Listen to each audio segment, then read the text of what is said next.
this is how things are looking. Didn't hurt too much for Norway. They do sit top of the table, level on points with Austria as it stands right now. Slovenia also on 7 points, Kazakhstan with 1.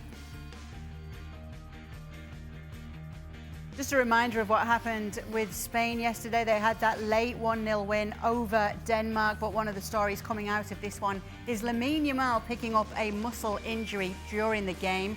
He's been withdrawn from the squad for the upcoming Serbia game as a precautionary measure, but there's been talk from his Spanish national team coach, Luis de la Fuente, that he thinks this treatment is something he's going to have to get used to. Here's what he had to say.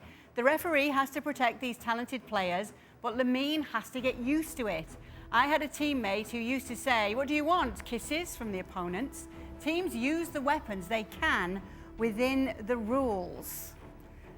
Obviously, he is only a teenager. This is something that you can probably imagine is to be expected. Stevie, let me start with you on what you think of Luis de la Fuente's comments. I mean, it's very difficult to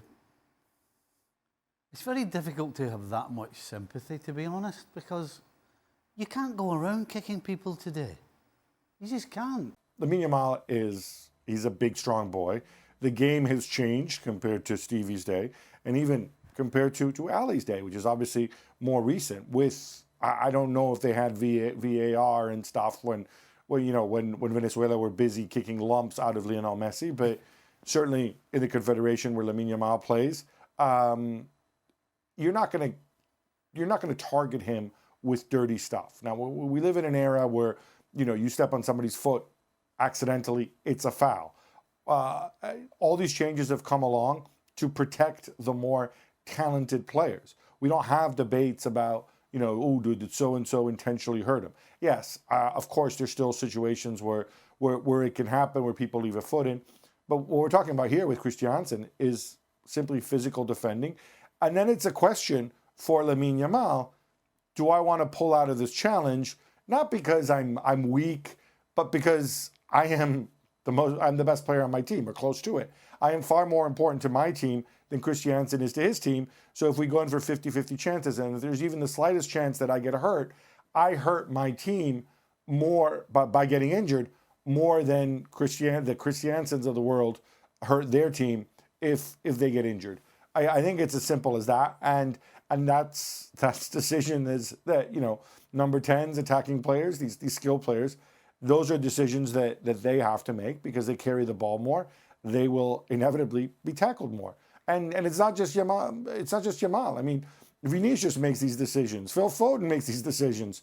All these players, Mbappe makes these decisions all the time. How often you see Mbappe going in for a 50-50? There's a reason for it.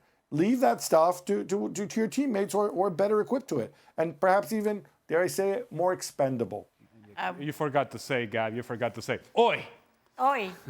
Yes, but oi. Obviously, Lamine Yamal is under the microscope, especially with the minutes that he's been playing for club and country this year, this season as well. So you can add this on top of it that it's going to be a concern. Now he's back in Barcelona. How is Hansi Flick going to manage these minutes? We've seen what he's done so far. We can know the run of games that are coming ahead. Starts with Sevilla, then it's Bayern, and then it's Barca. What's he going to do here? Oh, you mean Bayern and then Real Madrid? Sorry, Real Madrid, the Clasico. Yes, of course. Well, and that I think it's the key. Because, see, all these managers, and Luis de la Fuente has said very clearly, look, I'm not resting Lamine Yamal unless he's injured. Because he's only here for a couple of games, and so therefore I'm going to try to make the most of the opportunities that I have with this player and every other player that comes to play for Spain. As it pertains to Hansi Flick, then he is the one that has to make the big boy decisions and has to make decisions based upon what's best for this player, what's best for the club, what's best for me, and somehow come to a decision that makes sense. Now, the last time that Hansi Flick was trying to rotate players in and out, they got manhandled by Osasuna at Osasuna.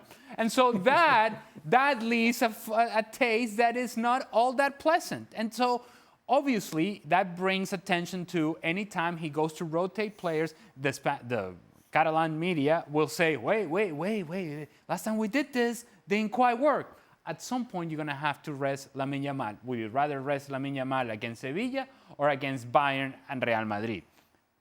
Obviously, the answer is very clear. It has to be Sevilla. But will he do it? That's a different question.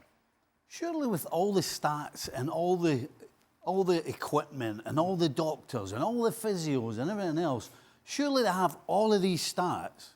And so when you continually monitor somebody, the stats will tell you when the kid's dropped below a certain level. That's when you give him a rest, no? Is that not what you do? Or maybe he delivers so often and he's so talented right now that it's hard for him to see those stats and rest him. But that's, I mean, it's Hansi Flick's job to know all this. You know, we're talking now about highly tuned athletes. Well, you know, in order to get them where they are, they have all the stats, what runs they have to do, you know, what different exercises. I mean... The red zone. I mean, everything you can think about, they have. So how about you do your job? You keep your eye on him, and if he drops below all your data, give him a break.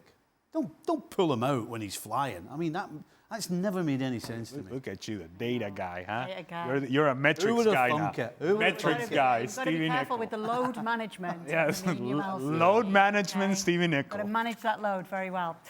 Yes, that's how things are looking when it comes to Lamine Yamal's world and Hansi Flick's world right now. And just around the corner is the Clásico. Yes, and Barcelona are not playing themselves. They are playing Real Madrid. Be sure to be with us on ESPN Plus for a big build-up to that game and the first Clásico of the season.